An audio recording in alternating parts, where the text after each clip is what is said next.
नमस्कार दोस्तों। सफ़र जीरो से हीरो तक के प्लेटफॉर्म पर मैं रितेश कुमार आपका स्वागत करता हूं। दोस्तों, आज का टॉपिक है यूएनओ। यूएनओ यानी यूनाइटेड नेशंस ऑर्गेनाइजेशन, अगर हिंदी में इसे कहें तो संयुक्त राष्ट्र संघ कहते हैं। कुछ इसके बारे में बेसिक इन्फॉर्मेशन देख लेते हैं कि यूएन विश्व का सबसे बड़ा अंतर्राष्ट्रीय संगठन है। इसके बाद स्थापना के समय इसके सदस्य देश जो थे वो 51 थे। वर्तमान सदस्य संख्या 193 है। इसका पूर्ववर्ती संगठन जो है लीग ऑफ नेशंस है।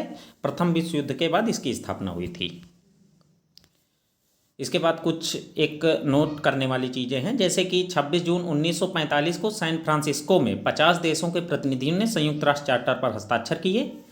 पोलैंड ने बाद में हस्ताक्षर किया तथा 51वां प्रारंभिक सदस्य बना। इस प्रकार इसके संस्थापक सदस्य देश जो थे वो 51 थे।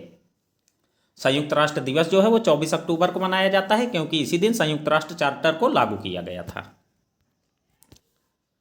अगर इसके उद्देश्यों की बात की जाए तो इसके उद्देश्य हैं शांति स्थापना करना, राष्ट्रों के बीच मित्रता बढ़ाना, गरीबी, भूखमरी, बीमारी, निरक्षरता को समाप्त करना तथा एक दूसरे की स्वतंत्रता तथा अधिकारों का सम्मान करना, और उपरोक्त लक्ष्यों की प्राप्ति हेतु आपस में सहयोग करना, मतलब देशों के साथ सहयोग करना। इसकी ऑफिशियल लैंग्वेज जो हैं वो हैं अरबी, चीनी, अंग्रेजी, फ्रेंच, रूसी और स्पेनिश, यानी 6 ऑफिशियल भाषाएं हैं। संयुक्त राष्ट्र की संरचना की बात करें तो 6 प्रमुख अंग हैं इसके। पहला है महासभा, जो कि यूएन के सभी सदस्य देशों से मिलकर बनती है। इस वर्तमान में इसके सदस्य देश 193 हैं। दूसरा है सुरक्षा परिषद। इसका जो अंतर्राष्ट्रीय शांति और सुरक्षा सुनिश्चित करने का दायित्व जो है वो प्राथमिक उत्तरदायित्व इसी का है। इसकी संरचना जो है इसमें 15 सदस्य देश हैं, जो 5 स्थायी सदस्य हैं और 10 अस्थायी सदस्य हैं। 5 स्थायी सदस्यों की बात करें तो इसमें चीन, फ्रांस, रूस, ब्रिटेन और यूएसए शामिल हैं। इसमें एक गौर करने वाली बात यह है कि 1971 में जनवादी चीन यानी पीपुल्स रिपब्लिक ऑफ चाइना सदस्य बना, क्योंकि उसके पहले राष्ट्रवादी चीन अर्थात ताइवान सदस्य था। तो 1971 में पीपल्स रिपब्लिक ऑफ चाइना सदस्य बना। 10 अस्थायी सदस्य हैं, जिनका चुनाव जो है महासभा द्वारा 2 वर्ष हेतु होता है। तीसरा अंग है आर्थिक व सामाजिक परिषद, जिसे कहते हैं इकोसॉक। इसके सदस्य देशों की संख्या 54 है। चौथा अंग है अंतर्राष्ट्रीय न्यायालय। इसकी स्थापना जून 1945 में हुई। इसने 1946 में कार्य प्रारंभ किया। इसकी जो अवस्थिति है द हेग में है, नीदरलैंड के पीस पैलेस में। एक गौर करने वाली बात यह है कि यूएन के 6 अंगों में यह एकमात्र ऐसा है जो न्यूयॉर्क में नहीं है, अर्थात इसका जो हेडक्वार्टर है वो नीदरलैंड में द हेग में है। 5वां अंग है सचिवालय। इसका प्रधान महासचिव होता है। वर्तमान में यूएन के महासचिव एंटोनियो गुटेरेस हैं, पुर्तगाल के। 6वां है ट्रस्टीशिप काउंसिल यानी न्यास परिषद। तो वर्तमान में इसके कुछ खास कार्य हैं नहीं, तो इस समय एक निष्क्रिय अवस्था में इसको कह सकते हैं। इसके बाद कुछ अन्य इंपॉर्टेंट पॉइंट को देख लेते हैं दोस्तों, जैसे कि भारत यूएन के संस्थापक सदस्यों में शामिल रहा है। अगला पॉइंट है संयुक्त राष्ट्र उद्घोषणा पर हस्ताक्षर जनवरी 1942 में वाशिंगटन में हुए। अगला पॉइंट है भारत अब तक 8 बार यूएनएससी का स्थायी सदस्य रह चुका है। जनवरी 2021 से 2 वर्ष का नया कार्यकाल चालू हो गया है। यूएनजीए की पहली महिला अध्यक्ष श्रीमती विजया लक्ष्मी पंडित थे। यूएनजीए मतलब यूनाइटेड नेशन जनरल असेंबली यानी संयुक्त राष्ट्र महासभा। इसके बाद एक इम्पॉर्टेंट फैक्ट है कि एसडीजी का संबंध जो है संयुक्त राष्ट्र से है, क्योंकि एसडीजी का फुल फॉर्म जो है सस्टेनेबल डेवलपमेंट गोल्स अर्थात सतत विकास लक्ष्य है। संयुक्त राष्ट्र महासभा द्वारा 2015 में न्यूयॉर्क में इनको अंगीकृत किया गया था।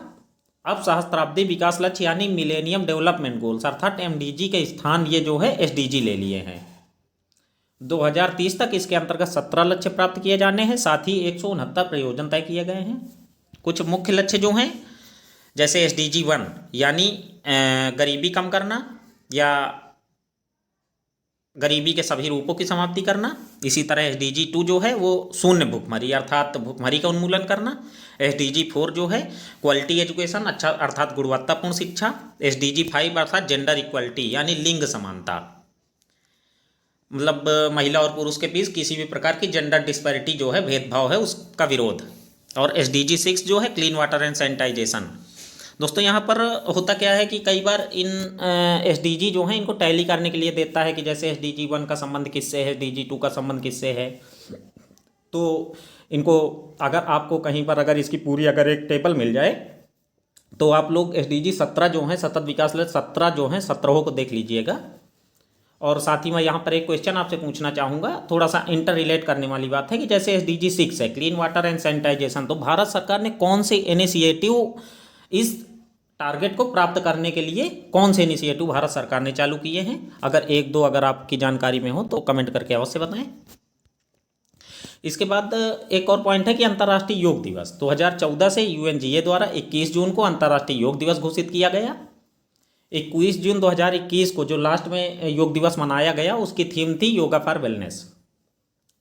UN शब्द का प्रयोग अमेरिकी राष्ट्रपति फ्रैंकलिन डी रूजवेल्ट द्वारा किया गया। इसके बाद एक ग्रुप है G4 जिसमें भारत, ब्राज़ील, जापान तथा जर्मनी शामिल हैं।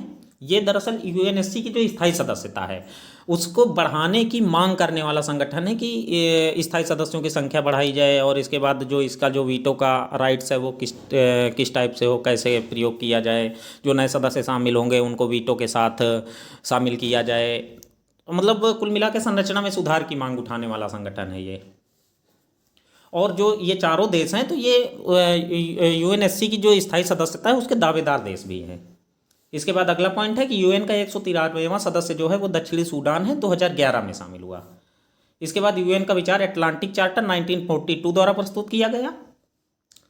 इसी प्रकार शांति के लिए एकता प्रस्ताव महासभा द्वारा 1950 में लाया गया। एक इम्पॉर्टेंट है मानवाधिकार परिषद जिसकी स्थापना जो है यूनाइटेड नेशन जनरल असेंबली द्वारा की गई 2006 में और इसके सदस्य देश जो हैं 47 हैं।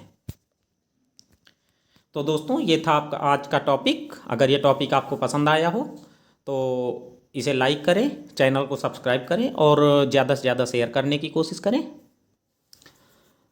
कल मिलेंगे दोस्तों किसी नए टॉपिक के साथ, तब तक के लिए पढ़ते रहिए। धन्यवाद।